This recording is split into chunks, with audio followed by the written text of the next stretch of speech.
संत तुकाराम महाराज वारकऱ्यांसोबत गावातून चालले होते. तेवढ्यात एक फाटके कपडे घातलेला माणूस त्यांच्या पायाशी येऊन रडत म्हणाला, महाराज, 2 दिवस झाले माझ्या मुलांनी अन्नाचा घासही खाल्लेला नाही. कृपा करून थोडी मदत करा. हे ऐकताच मागून एक वारकरी म्हणाला, महाराज, याच्यावर विश्वास ठेवू नका. आजकाल अनेक जण खोटं बोलून पैसे मागतात.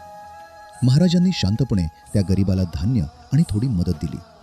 वारकरी आश्चर्याने विचारू लागले, महाराज, तो खोटं बोलत असेल तर? समजा तो खोटं बोलत असेल तर त्याच्या खोट्याचं पाप त्याच्यावर जाईल.